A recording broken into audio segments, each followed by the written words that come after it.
오늘 모든 상황을 축복으로 바꾸는 감사라는 제목의 말씀을 가지고 함께 은혜 받기를 원합니다. 먼저 설교 듣기 전에 잠깐 짧은 영상 하나 있는데 한번 보고 설교를 듣도록 하겠습니다. 영국 국교를 반대해서요, 특별히 전통적인 복음주의자, 오늘로 따지면 개신교 성도들이에요. 청교도들이 신앙의 자유를 찾기 위해서 메이플라워를 타고 신대륙을 발견했습니다. 그게 오늘 이야기하는 미국 반도입니다. 이 미국 땅 그곳에 건너가서 그들이 첫 수확을 거두고, 그리고 자신이 어려울 때 도와줬던 그 땅의 원주민이었던 인디안들과 함께 그의 수확을 올린 것에 대해서 감사해서 하나님 앞에 드린 절기, 그것이 오늘 지금까지 이어오는 추수감사절의 유래입니다. 그때에 이제 야생 칠면조를 잡아서 같이 나누어 먹었다. 그래서 이 미국에는 추수감사절만 되면 4천만 마리, 놀래야 됩니다. 제대로 놀래야 됩니다. 우리나라 국민의 수만큼의 이 칠면조가 그날 도살된다고 합니다. 왜냐하면 그들은 이 추수감사절이 그들이 우리로 따지면 그냥 약간 추석 같은 개념인 것 같아요. 그래서 온 흩어져 있는 가족들이 한 자리에 모이고 친구들이 모여서 하는 게 이제 칠면조와 요리 만들어 놓고 같이 나누어 먹으면서 뭘 했느냐, 뭐 지금은 다른 거 하겠지만 예전 과거의 이 청교도들은 하나님께서 올 한 해 베풀어 주신 은혜가 무엇인지를 그 자리에서 나누었다라는 거죠. 그런데 미국 백악관에서는요, 이 추수감사절 이때가 되면 특별한 행사를 하나 합니다. 1940년 트루먼 대통령부터 시작해서 지금까지 계속 이어져 온 행사 중에 하나인데, 그게 뭐냐 하면 4천만 마리가 죽는 그 칠면조 입장에서는 죽음의 날에 그날 딱 한 쌍의 칠면조를 선택해서 그 칠면조를 살려주는 거예요. 그런데 그것도 그냥 그 해만 살려주는 게 아니라 평생토록 그 칠면조가 죽을 때까지 특별한 장소가 있어요. 공원이 있는데 그곳에서 마음껏 뛰어다니면서 죽을 때까지 공짜로 먹을 거 실컷 먹어가면서 그냥 마음대로 돌아다니는 그런 자유를 누릴 수 있게 되는 것이에요. 오늘 저게 작년, 아직 올해는 추수감사절 행사를 안 했습니다. 그래서 작년에 이 트럼프 대통령이 사면해준 그 칠면조가 드럼스틱하고 위스본이라고 하는 칠면조입니다. 이름까지 다 지어주고 평생 이제 쟤들은 이제 평생 이제 먹고 사는 거 지장 없는 거예요. 그런데 여러분, 저 한 쌍의 칠면조가요, 어느 날 갑자기 트럼프에게 전화를 걸어서, 야, 니 그래도 명색이 내가 네 기념해서 추수감사절날 내가 사면됐는데 그런 기념 내가 칠면조인데 너 내한테 대우를 이런 식으로 해도 되겠어? 야, 먹는 게 왜 이렇게 신찮아? 아니 좀, 야, 공원을 왜 이렇게밖에 관리를 못해? 라고 이야기한다면 여러분 이해가 가시겠어요? 저는 이 칠면조는요 4천만 마리에 속하지 않은 그거 하나만으로 뭐 해야 돼요?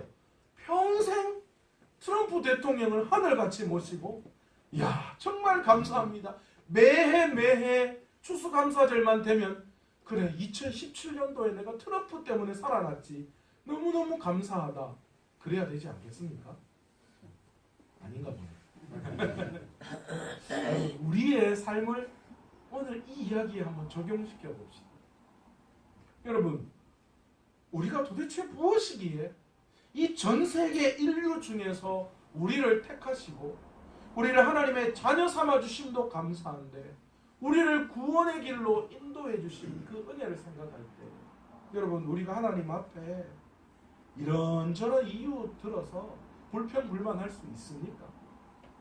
여러분, 우리가 하나님 앞에 선택받고 구원받은 것에는 우리의 의, 우리의 노력, 우리의 공로가 그 하나라도 그 속에 포함되어 있습니까? 없어요. 만약 그렇다면 우리보다도 더 뛰어난 사람 참 많을 거예요. 그러기에 우리는 어떤 상황 가운데 있을지라도 우리가 하나님 앞에 이러쿵 저러쿵 하는 것이 아니라 그냥 하나님 앞에 무조건 하나님 날 구원해 주신 그 은혜만으로도 저희들 너무너무 감사합니다. 감사를 올려드려야 하는 줄로 믿습니다. 아멘.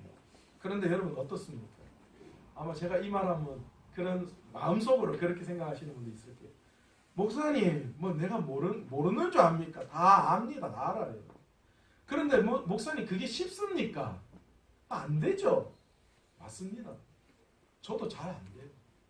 그건 아는데 이론적인 것은 아는데 그런데 실제로 우리의 삶 속에서 우리의 생각 속에서 그게 잘 나타나지 않는다는 것이 문제죠. 왜 그럴까요? 우리가 평생을 두고 하나님 앞에 불평불만 가지지 않고 평생 하나님 앞에 감사하고 살아가야 하는 감사의 존재인데 왜 진실된 마음으로 우리가 하나님 앞에 감사가 터져 나오지 않는 걸까요? 첫 번째는 비교의식 때문입니다. 하나님께서는 나와 하나님과의 관계만 생각하십니다. 놀랍지 않습니까? 하나님은 우리를 생각하실 때에요. 절대 다른 사람 생각하지 않아요. 만약 다른 사람 생각하신다면 어떨까요? 그 봐라, 아이고 니보다 그 옆에 그 뒤에 김권사 봐라, 얼마나 잘하노.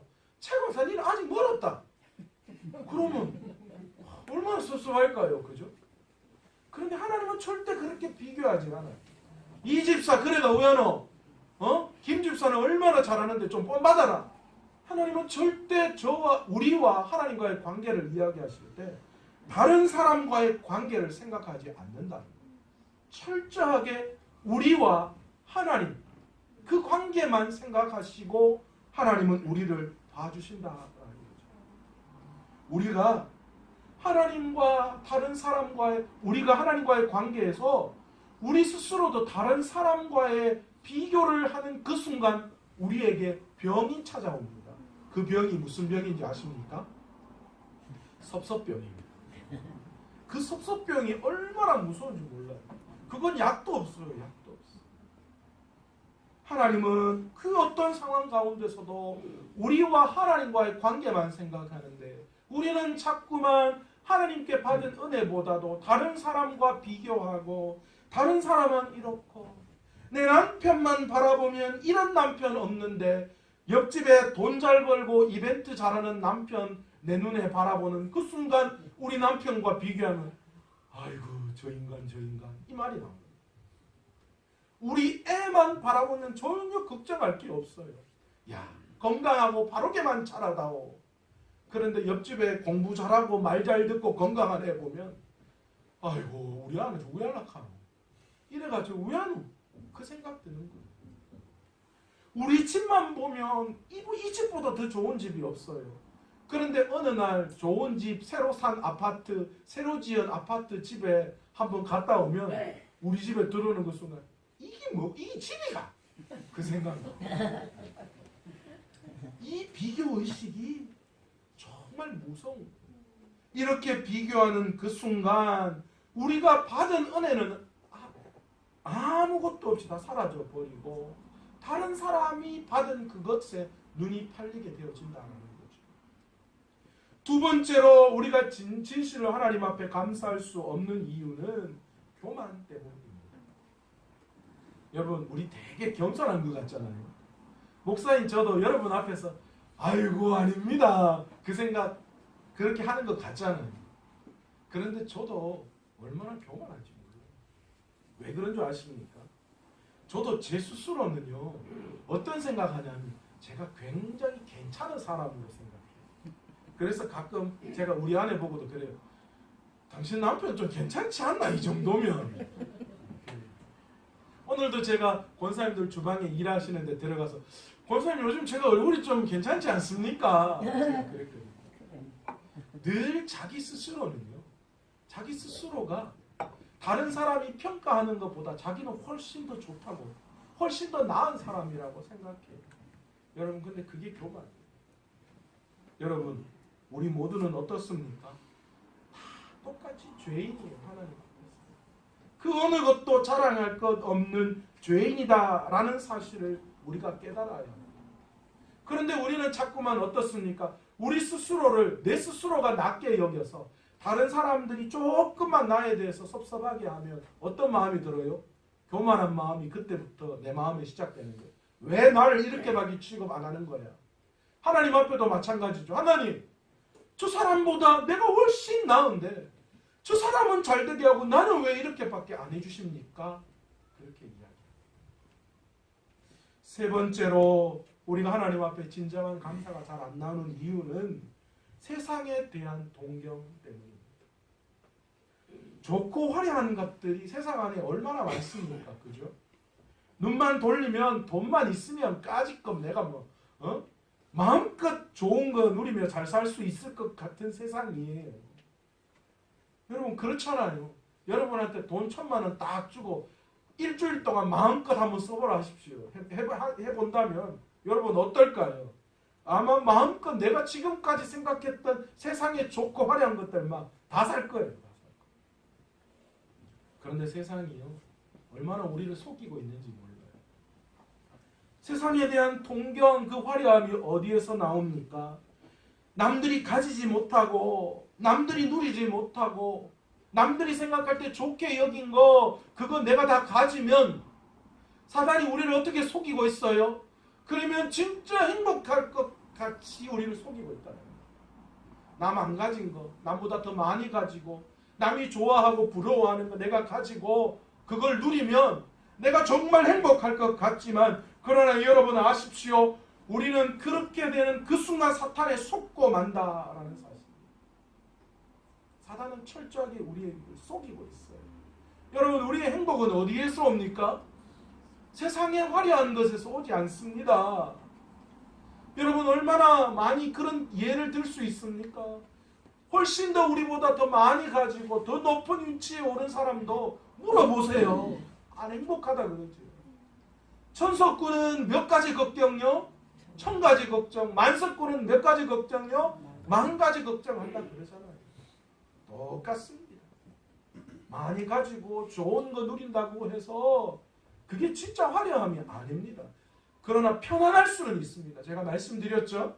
편안한 거와 행복한 건 다른 거예요. 행복은 어디에서 오는 겁니까? 행복의 속성은 예수 그리스도에게 있는 거예요. 그렇기 때문에 예수님에게 진짜 행복이 있는 거예요. 그런데 사단은 자꾸 우리를 속이고 있어요. 세상에 좋은 것, 그것 가지면 행복할 것 같이.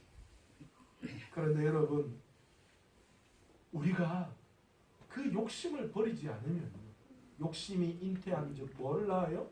죄를 낳고, 죄가 잉태한 즉 뭐합니까? 사망을 낳는다.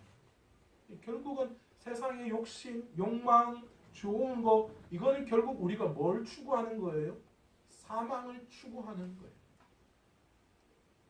사단은 얼마나 우리를 현혹시키는지 몰라요. 여러분, 우리는 위에서 내려오는 것을 추구하고 그것으로 행복할 수 있어야 합니다. 우리의 목적은 세상을 얻는 것이 결코 아닙니다. 세상에서 잘 살고 편안하려고 여러분 신앙생활 하는 거 아닙니다. 우리의 신앙의 목적은 무엇입니까? 천국을 얻는 것입니다. 할렐루야. 네. 우리의 신앙생활의 목적은 이 땅에서 그 얻은 천국, 그래서 하나님의 나라를 이 땅에서 살아가는 거예요. 그게 우리의 삶의 목적입니다. 그렇다면 우리의 삶에서 다시 감사를 회복시키고 감사의 삶을 살아가려면 어떻게 해야 할까요? 첫 번째가 우리에게 받은 복이 무엇인지를 알고 그 받은 복을 세어볼 수 있어야 합니다. 나 같은 죄인에게 하나님은 매 순간, 매 상황마다 그 모든 것들을 이겨낼 수 있도록 하나님이 우리에게 은혜 베풀어 주신 것이 무엇인지 여러분 세어보아야 해요. 받은 복을 세어보아라. 주의 크신 복을 내가 알리라. 찬양하는 고백처럼 과연 우리의 삶에 하나님의 은혜가 얼마나 채워졌는지 여러분 감사할 수 있어야 해요. 여러분 그래서 저는요 오늘 여러분에게 내년 추수감사절 이날까지 여러분 감사 노트 한번 적어보세요. 뭐 특별하게 거창하게 뭘 기록하라는 말씀은 아닙니다. 오늘 이 순간부터 내년 추수감사절까지 그 한 해 동안 내 삶에 주어지신 감사가 무엇인지 하나하나 꼽아 나갈 수 있는, 그래서 내년 추수감사절에는요 그 감사거리가 무엇인지 간증할 수 있는 그런 시간 한번 만들었으면 좋겠습니다. 저희 아버지가 돌아가신 지 꽤 이제 오래돼서 거의 한 8년 가까이 되어 가는데요. 저희 아버지가 굉장히 아프셨을 그때에 저에게 그런 말씀 한번 하신 적이 있습니다. 범씨가 나는 정말 가난한 집에서 태어났다. 정말 가진 것 없이 힘들게 살아왔는데, 그런데 하나님을 알고 예수님을 믿고 난 후부터 하나님은 자신의 삶을 이끄시고 은혜 베풀어 주셔서 결혼도 하게 되고 직업도 없고 자식도 없고 집도 사고 이렇게 자식 교육 잘 시키고 이렇게 될 수 있었다. 자신의 삶을 돌아볼 때요 저희 아버지가 그렇게 고백하셔요. 정말 기적이라고 할 수밖에 없다. 하나님이 아니시면 할 수 없는 일이었다. 그런 말씀을 저에게 하셨습니다. 그런데 저도 그런 겁니다. 여기서 원로 목사님도 계시고 저보다 장로님도 다 연세 많으신데, 그런데 저도요 이제 나이가 조금씩 먹고 보니까요 세상이 참 두렵다라는 생각이 많이 들어요. 10대, 20대, 30대 때는 천지를 몰랐어요. 천지를. 제가 노력하고 애쓰고 힘쓰면 다 되는 줄 알았어요. 뭐 아무 두려운 것도 없었거든요. 그런데 이제 인생을 생각하니까요. 또 앞으로의 인생을 생각하니까 너무 두렵고 떨려요. 내 힘으로 이것을 살아갈 수 없기 때문에. 그래서 두렵고 떨리는 마음을 누구에게 맡기느냐? 우리 하나님께 내어놓고 하나님을 의지하고 나아갈 때 참 미안한 건요. 하나님이 그때마다 그 순간마다 하나님이 우리의 삶 가운데 은혜를 베풀어 주시더라라는 거예요. 저도 저희 아버지의 고백과 마찬가지예요. 제가 지금까지 살아온 게 제 노력이나 제 능력이 아니라 저의 애씀이 아니라 하나님이 인도하셨더라고요. 하나님이 여기까지 옮겨 놓으셨더라고요. 하나님이 우리의 가정의 행복을 지켜주신 거더라고요. 얼마나 감사한지 몰라요. 여러분 이렇게 받은 복을 쇠어볼 때 내 삶을 돌아보며 하나님이 내 삶에 은혜 베풀어 주신 것이 무엇인지를 확인하고 세어볼 때에 우리의 삶 안에 진정한 감사가 살아날 줄로 믿습니다. 아멘. 두 번째로 반드시 내 삶을 좋은 것으로 채우시고 인도해 주실 분이 하나님이심을 확신할 수 있는 저와 여러분 되시기를 원합니다. 여러분 성경에는 뭐 기록해 놓고 있어요? 성경이 무슨 기록입니까? 믿음의 사람들이, 믿음의 조상들이 하나님의 말씀대로 어떤 상황과 어떤 환경 속에서도 하나님의 말씀대로 순종했더니만 어떻게 하셨어요? 하나님이 인도하셔서 하나님이 그들을 도우시고 하나님이 그들을 승리케 하셨다라는 기록이 성경의 기록 아닙니까? 오늘 그 말씀을 볼 때마다 우리가 어떻게 합니까? 우리 삶도 마찬가지다. 내가 하나님을 의지하고 하나님이 나의 도움이시고 힘이시기에 하나님이 나를 도와주실 도움의 돌이다라는 것을 믿음으로 고백하고 나아갈 때에 하나님이 나와 함께해 주실 것이다. 그 믿음의 확신이 생기는 거죠. 우리가 그 믿음을 가질 때에 감사가 터져나올 수 있는 어떤 상황 속에서도 우리를 정말 그 어느 도망갈 수 없는 그 어느 모퉁이로 우리를 쫙 내미시더라고요. 우리가 그렇게 몰리는 상황 속에서도 우리가 낙심하고 좌절하지 않는 이유는 단 한 가지예요. 하나님은 이렇게 날 모시고 끝내실 분이 아니라는 것에 대한 확신이죠. 우리를 위해서 자신의 목숨을 내어놓으신 예수 그리스도께서 우리를 그냥 이렇게 내어버리신 분이 아니시라 반드시 다시 일으키시고 다시 회복시키시고 다시 치료해 주실 분이시다라는 것. 그 믿음이 우리 마음속에 회복되어질 때에 우리의 감사가 다시 회복되어질 줄로 믿습니다. 아멘. 세 번째로 성령의 인도하심을 따라가야 합니다. 그래야 우리의 삶에 진정한 감사를 회복할 수 있습니다. 성령님이 누구십니까? 성령님은 우리의 갈 길을 인도해 주시는 분이시잖아요. 예수님이 그래서 뭐라고 말씀하셨습니까? 예수님이 십자가에 죽으시고 부활하시기 전에 내가 떠나야 너희에게 유익이다 말씀하셨어요. 이유가 무엇입니까? 내가 죽고 난 다음에 성령을 너희에게 보내줄 건데 그 성령이 너희의 갈 바를 알게 하실 것이다 라고 말씀하십니다. 우리가 성령의 인도하심을 따라갈 때에 하나님이 이렇게 인도하셨구나, 하나님이 내 삶과 함께 하셨구나, 그것을 깨달을 수 있는 거예요. 허무한 시절 지날 때, 깊은 한숨 내쉴 때, 그런 풍경 보시며 탄식하는 분 있네. 고와 같이 너희를 버려두지 않으니 내가 너희와 영원히 함께하리라. 억눌린 자, 갇힌 자, 자유함이 없는 자, 피난처가 되시는 성령님 계시네. 주의 영이 계신 곳에 참 자유가 있다네. 진리의 영이신 성령이 오셨네. 성령이 오셨네. 성령이 오셨네. 내 주에 보내신 성령이 오셨네. 우리 인생 가운데 친히 찾아오셔서 그 나라 꿈꾸게 하시네. 성령님이 오셨어요. 그리고 그 나라를 꿈꾸게 하신다라고 말씀하십니다. 어떤 상황, 어떤 어려움 속에서도 그 성령님을 의지하고 나아갈 때 그 상황 속에서 우리 성령님이 하나님의 나라, 하나님의 그 믿음을 가지게 해주신다. 그 성령님을 의지할 때에 우리 안에 진정한 감사가 터져 나올 줄로 믿습니다. 오늘 본문은요, 데살로니가 교인들에게 보낸 바울의 편지입니다. 사실 데살로니가 교회에 바울이 어느 정도 머물러 있었는지 확실하게 나타나지는 않아요.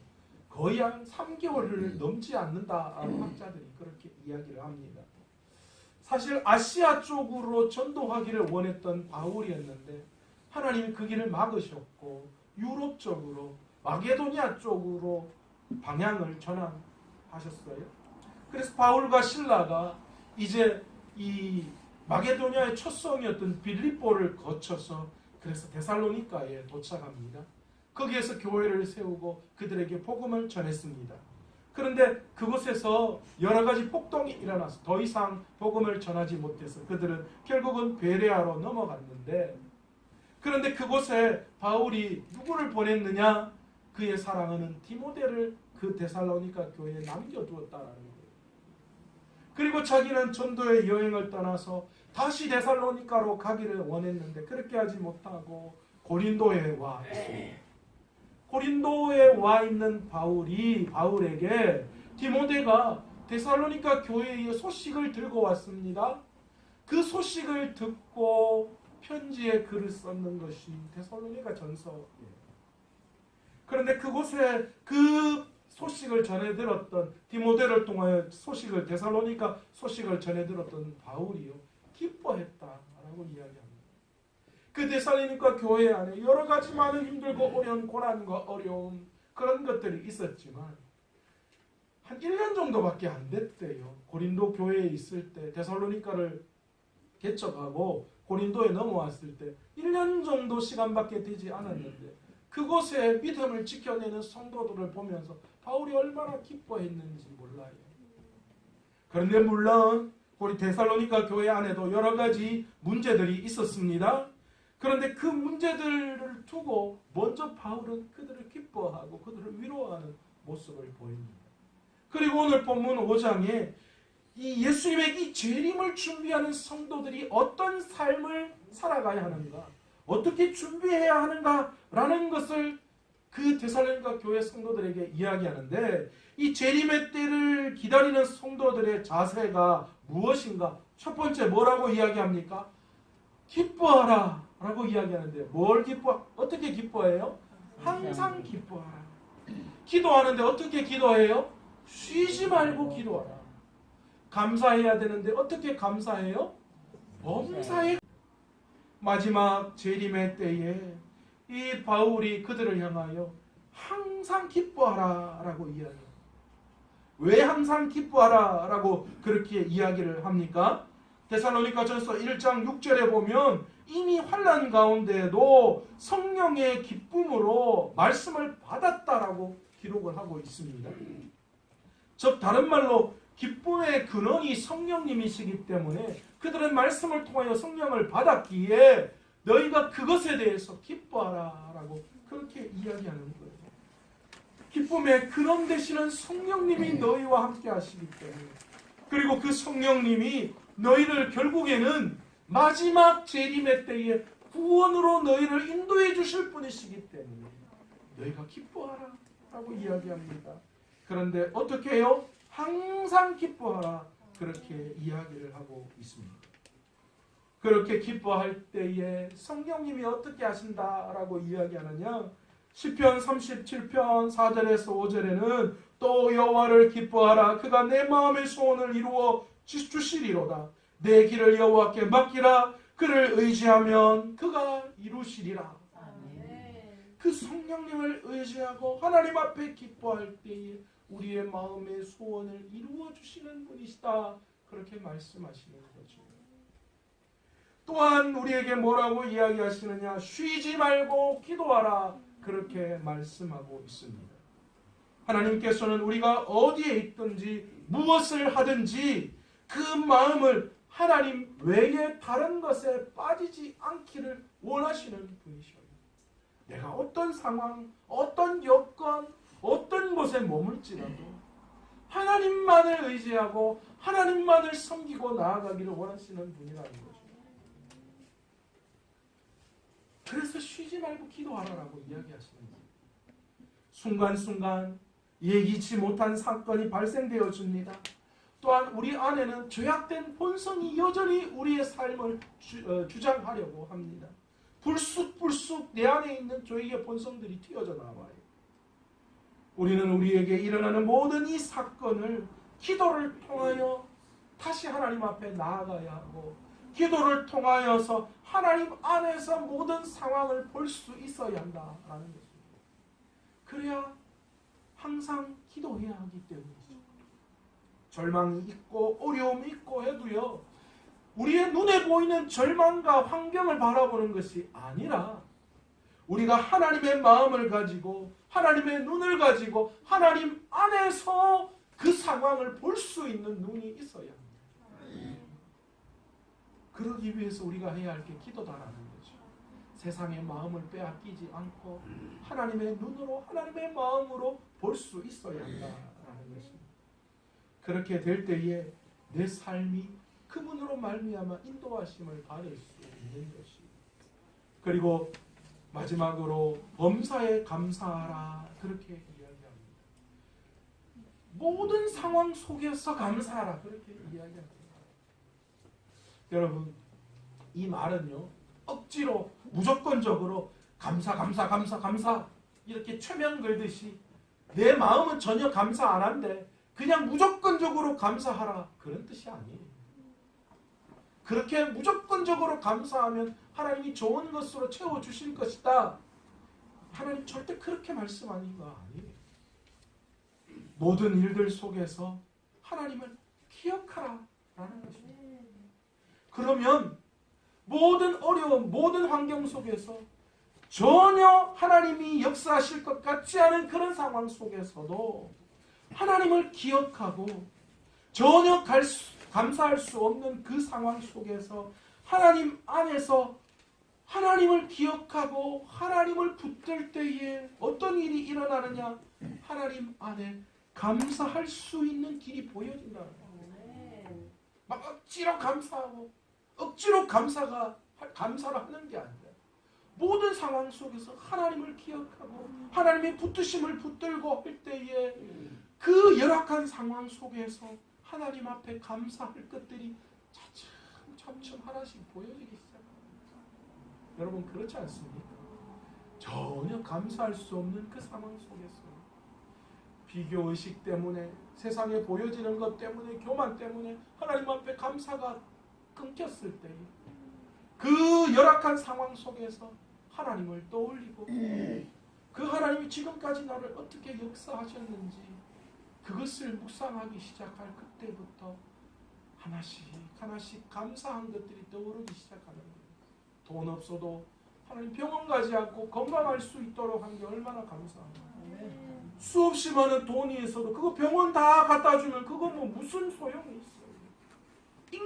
억만금이 있으면 뭐합니까? 내일 모레 하나님 앞에 가야 할 입장이라면 그게 무슨 의미가 있겠습니까? 그렇게 건강 주심도 감사하고 누울 자리가 있는 처소를 주심도 감사하고 일용할 양식 걱정하지 않고 할 수 있는 것도 감사하고 하나하나 감사한 것 따져 나아갈 때에 정말 하나님이 감사로 채워졌구나. 어떨 때요? 하나님을 묵상하고 하나님을 기억하고 하나님께 붙들림 받을 때 그때에 우리의 상황 속에서 감사할 수 없는 그 상황 속에서 하나님 안에 감사거리들이 보여진다라는 것입니다. 그리고 그 감사거리들을 붙들고 나아갈 때에 우리 안에서 어떤 일이 찾아옵니까? 우리 안에 설명할 수 없는 평화가 찾아오는 거예요. 설명할 수 없지만 하나님의 그 섭리가 깨달아지는 거예요. 그래서 뭐가 터져나옵니까? 주님 정말 감사합니다. 감사할 수밖에 없습니다. 내 상황 속에서 진짜 하나님 감사할 수밖에 없습니다. 이 감사가 터져나오게 되어진다. 그렇게 내 감사가 모여질 때에 범사의 감사가 이루어지는 것이고 그 범사의 감사를 하나님 앞에 올려드릴 때에 그것이 하나님의 뜻이다 라고 말씀하고 계십니다. 충북 지역에 이 충청북도 지역에 첫 선교사님으로 들어오는 미국의 이 북장로교회 출신의 선교사님 프레드릭 쉐이블린 밀러라고 하는 이 선교사님이 계셨습니다. 이 1892년에 이 땅에 우리나라 이 땅에 충북 지역에 오셨어요. 한국 이름이 그래서 밀러라고 해서 이걸 한국식으로 이야기했어요. 민노아 목사님이셨습니다. 이 선교사님이 1892년에 아내와 함께 결혼하자마자 이 낯설고 물서는 땅에 도착하셨습니다. 완전히 그 당시에는 조선 땅이 폐허죠. 미국에서 갓 결혼해서 오셨기 때문에 자식도 없었어요. 자식을 기다리던 중에 6년 만에 1898년 11월에 첫 아들이었던 프레드 밀러가 이 땅에서 태어났습니다. 그렇게 기다렸던 아들이라서 너무너무 기뻤는데 그런데 이게 웬일입니까?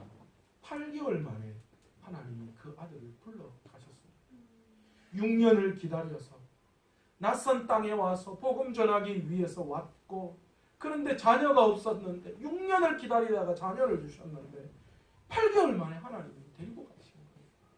그 충격에 몸소리치고 있을 그때에 하나님은 그 아픔이 잊을만할 그때 둘째 아이를 또 주셨습니다. 둘째 아들을 주셔서 너무너무 감사해서 기쁨으로 하나님 앞에 영광을 올려드렸는데 그런데 이게 웬일입니까?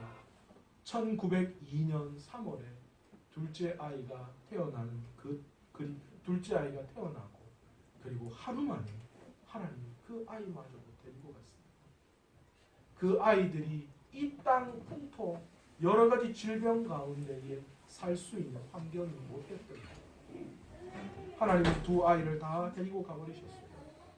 그런데 이 선교사님의 아내인 선교사님이 그 두 아이를 잃어버린 아픔을 이기지 못하고 결국은 그 아내도 1년 뒤인 1903년 6월 17일 날 38살의 나이고 그 아내마저도 하나님 앞에 불려가고 말았습니다. 하늘이 무너지는 것 같았습니다. 도저히 그 슬픔을 감당할 수 없었던 것입니다. 조선 땅에 두 아이와 아내를 잃어버린 그 선교사님의 마음을 어떻게 위로할 수 있겠습니까?